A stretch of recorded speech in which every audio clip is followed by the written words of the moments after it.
Hey Grace, how are you doing? It's been a long time since we last spoke. I was just wondering if you were well. Dave? Yeah, it really has been a long time. I'm fine. I'm doing much better without you. So what do you want? You've got a lot of nerve talking to me after everything you did. It's already been months since you left, and you suddenly want to have a chat? Just to let you know, I'm not interested in catching up or making up with you. I just want to know how you've been recently, that's all. You don't have to be so defensive. You must be feeling lonely living by yourself in that house without me, right? You can't have completely forgotten about me already. Lonely? That's a great joke. I stopped feeling lonely 3 seconds after you walked out the door. Honestly, I felt more angry and sad, but it's already been months. I'm not sad about you anymore. I'm disappointed and still angry enough to not want to have anything to do with you, but otherwise, I'm doing really well. I'm grateful to our lawyers that our divorce went so smoothly and that it was all over so quickly. Thanks to that, I didn't have to meet you in court as often as I expected. Alright, I'm kind of shocked. I thought that you would still feel something for me. I mean, it's only been 6 months, you know? You can't have gotten over me that quickly, can you? I kind of feel like we've really grown apart. I feel like there's a massive distance between us now. We used to be husband and wife, and we were in love, and we lived together and ate dinner together. But look at us now, we're so far apart. Huh? What's your point, Dave? I told you that I'm not interested in talking to you. That includes getting nostalgic about how things used to be. And what do you expect? I don't know where you're living right now, but of course we're far apart, physically and emotionally. We are divorced, and we're never going to see each other ever again. We're complete strangers now. You're no different to any stranger I pass on the street. The difference between you and a stranger is that I would rather have a conversation with any random person rather than speak with you. Grace, don't be so cold. You don't have to be so harsh towards me. I used to be your husband. The key words are used to be. That was until you won the lottery and suddenly started acting like you were better than me. Yeah, it was a lot of money, but I don't understand how you could have changed so much in just a matter of hours. You threw me away on the day you won that lottery, and you're telling me that I'm being cold? I don't have anything to say, and I have no intention of being kind to an idiot like you. Trust me, I feel really bad for what I did. I know I've been an idiot. That's why I messaged you today. I did something terrible, but I wish you could just talk to me. I'm really sorry. I hurt your feelings. I thought about what I did since then, and I've reflected on my actions. I regret ever doing something so stupid and impulsive. And I should have been more rational. We were talking about the winnings, and shouldn't have reacted like that. No. I should have listened to what you said more carefully. You were being so reasonable about what to do with the money, and I wrecked our marriage because I was so selfish. I regret all of that and more. The fact that you're seeing that now means you're in this situation I predicted you'd end up in all those months ago, right? I hate to rub it in, but I told you so. I can't believe it took you so long to realize how wrong you were. I could see it coming from a mile away, but I guess you just had to experience it firsthand. I know I was stupid, and I'm sorry. I finally realized that you warned me that this would happen for my sake. I was too blinded by the money to understand that you're only thinking of me. I wish I could go back in time and change everything, but I can't. I was so stupid, and I regret it all. Yeah, you are so stupid and horrible too. I get that winning $3 million was a big deal. It's a lot of money, and it's not every day that such a large amount of money comes into hand. I think anyone would panic and get big ideas about how they want to spend their newfound fortune. I was pretty shocked too, and I won't lie. I thought about all the amazing things we could buy too. But the way you reacted was abnormal. Once you knew you had the winning ticket, nothing else mattered to you. You only cared about yourself and the money. I wasn't thinking straight. It was like in a dream state, and I couldn't help myself. All I suggested was that we should be sensible with how we spend the money, and save as much of it as possible for our future together. And keep some money aside in case we had children. I wasn't planning on taking anything from you, and I made no mention of spending it all by myself, but you just started raving.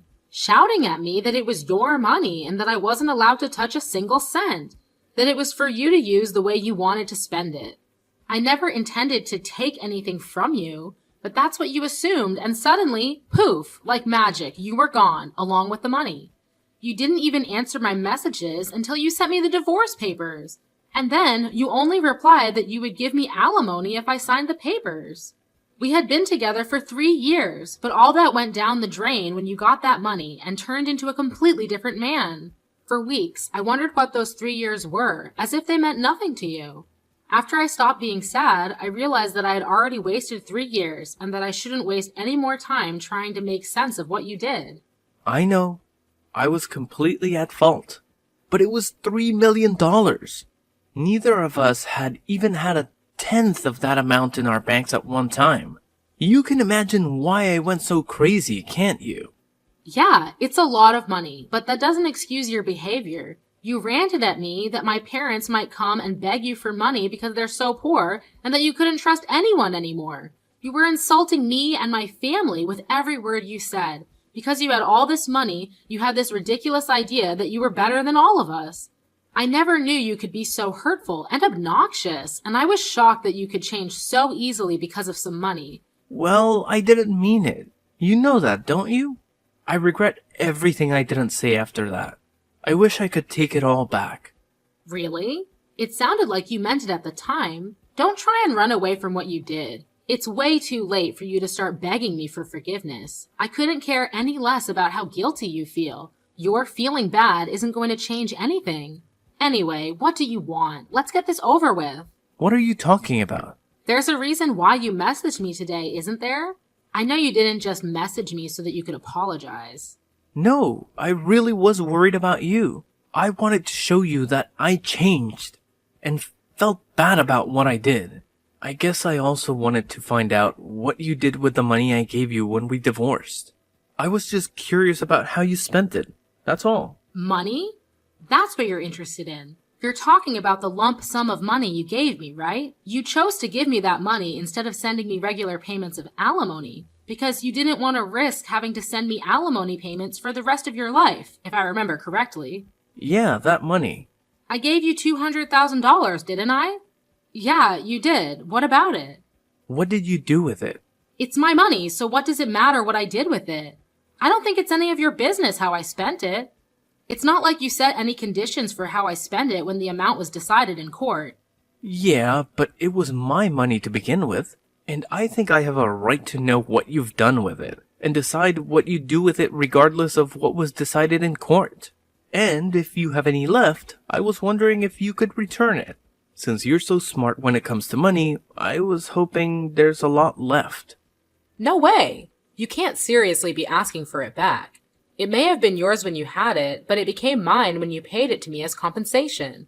Do you understand the meaning of the word compensate? You're the one that suddenly asked for a divorce, so I was owed alimony. But you didn't want to pay that, and I didn't want to keep on having to meet you in court, so I settled for that money you gave me. I don't have any obligation to return that money to you. That money was owed me, and it's mine. Yeah, it was compensation. But I only gave you a lot of money because I had a lot of money of my own at the time. But I'm having trouble right now, and I need some money. It would be great if you could give it back. To be honest, it's my money, so I shouldn't even have to ask you. What do you mean by trouble? I got married after we divorced. Oh, so the rumors I heard were true. Congratulations. I heard that you married someone. So how did that turn out for you? She ran away with all my money. I never should have married her. What? All of it? Yeah, can you believe it? It was $3 million, so I thought that I didn't have to worry about any of that for the rest of my life. And I thought I could live like a celebrity. So I resigned from my job and had a house built for me and my new wife. We filled it with designer furniture and everything. We even had a bowl put in. We were living the perfect life together until one day she suddenly asked for a divorce. After the divorce was finalized, I realized that all my money had been transferred to her bank account, and she was gone. We were divorced. My account was empty, and she had disappeared. She even told her lawyers that I've been cheating on her, even though I've never done anything like that. I'd already lost $1 million in compensation during the divorce for an affair I never had, and she took the rest of what was in my account without me even realizing it. I don't know where she is, but the last I heard, she was living in a penthouse apartment abroad. You said you never cheated on her, but she managed to win the court case. That must have meant that she had enough evidence to argue for compensation. You can try to act a victim all you like, but in the end, it was your own fault. Your own irresponsible actions brought all this upon you. Yeah, fine. She got pictures of me with another woman, but how is this fair that she gets my $1 million in the divorce? It's my money. So you did cheat on her after all. You're a pathetic excuse for a husband. Yeah, alright. Say all you like. Anyway, that's not my point. I've explained why I need the money. Can you give me back the money I gave you? I need it right now. My ex-wife got the house in the divorce too, so I don't have anywhere to live. She's not even using it. She's abroad, but the woman bought it out for sale. I was kicked out of my own house so that she could sell it and take more money from me. Grace, you're still living at the same place we lived in when we were married, right? Can we live together again? Excuse me? Are you asking if you can move in with me? Let's just forget about everything that happened in the past and live together. I want us to start over. I'll be a better husband this time. Even if we don't have $3 million, I know we can be happy together. I still love you. We can work through this together. I swear, I'll make you happy this time. No way! You must be out of your mind. It's disgusting how you think that you can slither your way back into my life again. We are over, and we are never getting back together. Ever! The divorce was finalized, and I'm free of you. I don't have anything else to say to you. Plus, I've already moved out of that house and sold it. I'm living somewhere else. What? You moved out? Where are you living now? Are you still close by? I'm not giving you the details of where, but I'll tell you a little about it. Thanks to the compensation I got from you, I was able to buy some pretty reasonable shares. I had to be patient, but it went really well. I managed to earn a profit from it. You bought shares? I never knew that you knew how to do that kind of stuff. Why didn't you tell me when I had $3 million? We could have made an even bigger fortune. Don't be stupid, Dave. It was beginner's luck. And of course, I didn't put the entire $20,000 you gave me into buying shares. I invested a reasonable amount and got lucky. Once I made a decent profit, I backed out and put all the money I made into a savings account. Right now, I'm working full-time and using the money I saved up to live a little more luxuriously. I buy organic and I spend money on the things I love and enjoy. But I still have money saved for a rainy day. Thanks to that, I was able to get a penthouse apartment in a really lovely area. It's not filled with designer furniture, so it might not be as fancy as the place you had, but it's home. I realized early on that it was dangerous to impulse buy when you have so much money at your fingertips, so I try to only buy what I need or really want. I'm doing really well at work too, so everything is going perfectly, smooth sailing. I was being serious when I said I was doing better without you. Honestly, I'm grateful that you won that lottery, and I'm glad you told me you wanted a divorce when you did. If you hadn't, I would have been stuck with you. You're living in a penthouse apartment too? You're kidding.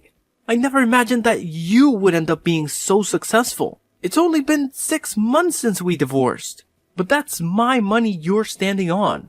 You and my other exes, you're both living in luxury thanks to me. It's money we were owed.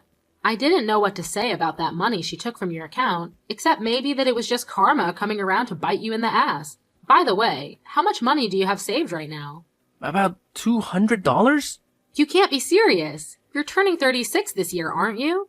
You don't have a place to live, you're unemployed, and you only have $200 saved? I would sympathize, but I know that it's all your own fault. What are you planning to do from now on? I was just kicked out of my own house last week. I haven't been able to find a job yet. I thought that I could sell the house, but my other ex got it in the divorce, so I don't have anything worth selling. I already failed one job interview, and I didn't know what else to do, so I decided to message you, hoping that you could help me. What about your parents? Why don't you ask them to let you stay with them while you find a place of your own and a job? Some idiots in my parents' neighborhood found out that I won $3 million and started harassing my parents. Most of it was really childish, you know? Throwing toilet paper around, but they were getting death threats in the mail and stuff too. Some magazines are asking for interviews non-stop. My parents ended up moving away when they cut ties with me. I need your help, Grace. I don't have anyone else. You're the idiot, Dave. That's the main reason why I warned you about bragging about your win to everyone. Just because you won $3 million doesn't make you better than everyone else. I told you that you shouldn't get carried away, didn't I? But you didn't listen, and you lost a lot of friends and made a lot of enemies in the process. I know. I regret a lot of what I did. I regret not listening to you the most, because none of this would have happened if I just did as you said. That's why I want to get back together again. I need you to keep me in check. Sorry, Dave, but I'm not interested in being your babysitter. We're never getting back together. There's not even a 1% chance of it happening. Why not? I'm not asking you to be my babysitter. I want us to be husband and wife again. We didn't get divorced because we stopped loving each other. You still love me, don't you? We can get back together again. You must be joking. You're the only one that thinks we still have a chance. I don't know whether you actually still have any feelings for me, or if you're just saying all this because you want money. But either way, it doesn't change how I feel about you. The second you said you wanted a divorce, I hated you from the bottom of my heart. You chose your money over me. You made that really clear during the divorce. Now I'm indifferent. I couldn't care less about what happens to you. Don't say that. That hurts more than being told you hate me. Please, I'm begging you for help. Could you at least have some pity for me? I need your help. We used to be married, remember? We spent 3 years living in the same house. We can forget about everything and start new things together. No thanks. You're the one that asked for a divorce despite 3 years we spent together, so don't bring it up as a reason to get back together. Then could you at least lend me some money? That's all I ask for. You said you've got money saved up. You can spare some, can't you? You made that money because of the money I gave you. You owe me. Come on, I don't even have a place to live. I'm begging you, Grace. Help me out. I don't have anyone else to turn to.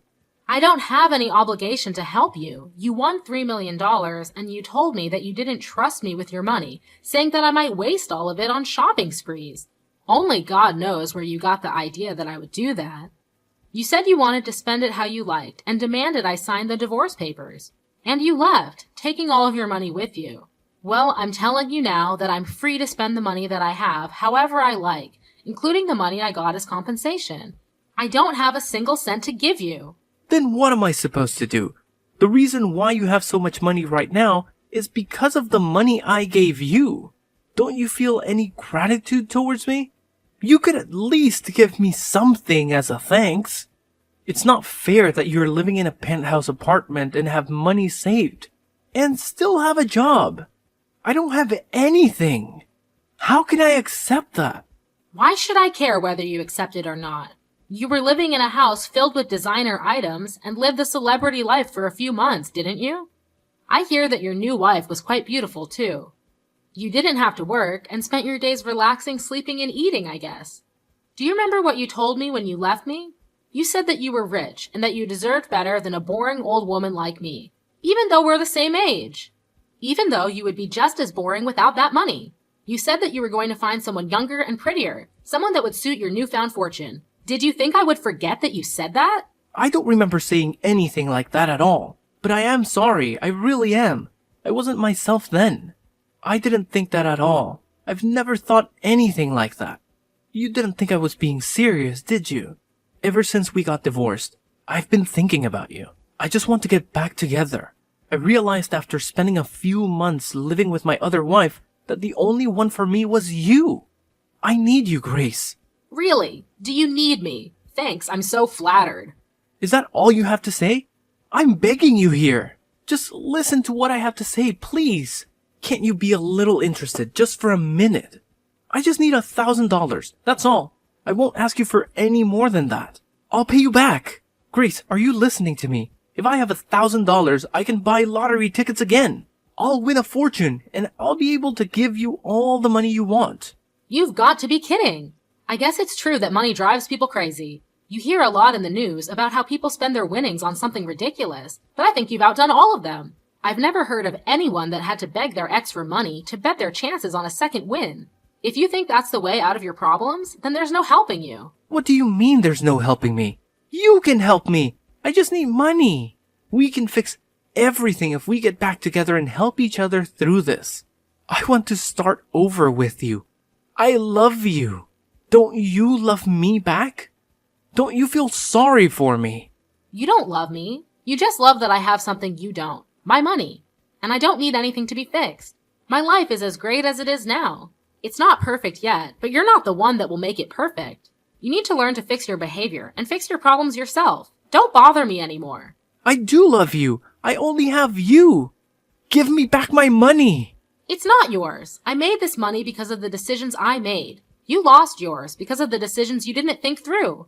Don't ever message or call me ever again. You asshole. Let me give you the same parting gift you gave me. I deserve better than a boring old man like you. I'm going to find someone that loves me and live happily ever after without you. I'll be blocking your number, so don't try to contact me. Goodbye.